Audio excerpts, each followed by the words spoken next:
আসসালামু আলাইকুম বন্ধুরা, আমি এখন গ্রামের বাড়িতে আমাদের ধান ক্ষেতের পাশে। এটি হচ্ছে আমার চাষ করা জমি, ধান লাগাইছে আমার জায়গায়। মোটামুটি ধান বের হইতেছে, চারপাশে শুধু ধান আর ধান, বিস্তীর্ণ জায়গা জুড়ে ধান। প্রায় তো ধান বের হওয়ার শেষের পথে, অথবা আর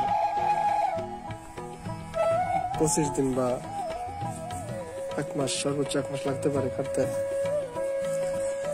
আর হচ্ছে এটা আমরা বলি ড্রেন, যেটা দিয়ে পানি সরবরাহ করা হয়। আগে তো ছিল ওই যে ডিজেল চালিত সেলো মেশিন, এখন তার না, ওটা এখন তো ডিজিটাল বিদ্যুৎ চলে মোটর। সেই মোটরে পানি সরবরাহ করা হয়, এগুলা ড্রেন দিয়ে প্রতি খেতে খেতে দেওয়া আছে, লাইন দেওয়া আছে জমিতে। এই পাশে একটু ভুট্টা ক্ষেত দেখা যাচ্ছে, অসাধারণ ফলন হয়েছে ভুট্টার, খুব সুন্দর হয়েছে। তার মাথা কেটে দিচ্ছে, ভুট্টাগুলো বের করে দেওয়া হয়েছে যেন তাড়াতাড়ি শুকায় যায়। অনেক ভালো, অল্প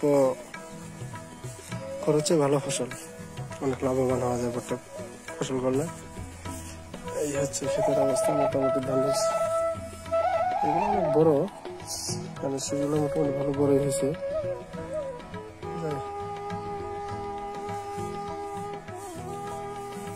এখন শুধু অপেক্ষার ফালা, পাকার পরে কেটে ঘর পর্যন্ত নেওয়া। আমার এর মধ্যে বৈশাখী ঝড়ের তাণ্ডব আছে।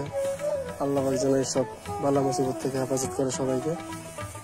বিশেষ করে এই ফসলটা অনেক কষ্টের ফসল, অনেক পরিশ্রম করতে হয়, অনেক টাকা খরচ করতে হয় এর পিছনে। যদি ফসল ভালো হওয়ার পরে ঠিক মতো কেটে বাড়িতে না পৌঁছানো যায়, তার আগে যদি কোনো ঝড় তুফান বা অন্য কোনো প্রাকৃতিক দুর্যোগে নষ্ট হয়, তাহলে খুব কষ্ট হয়, অনেক কষ্ট লাগে। আল্লাহ পাক যেন সঠিক সময় সঠিকভাবে ফসলটা কেটে বাড়িতে পৌঁছানোর তৌফিক দেয়। সবাই দোয়া করবেন। শুধু ধান আর ধান, বিস্তীর্ণ জায়গা জুড়ে ধান। এখানে তো কিছু কিছু বাড়ি দেখা যায় সাইডে সাইডে, কিন্তু আমাদের বাড়িটার পিছনে যে জায়গা, ধানের জমিগুলা, শুধু ধান আর ধান, কিচ্ছু দেখা যায় না।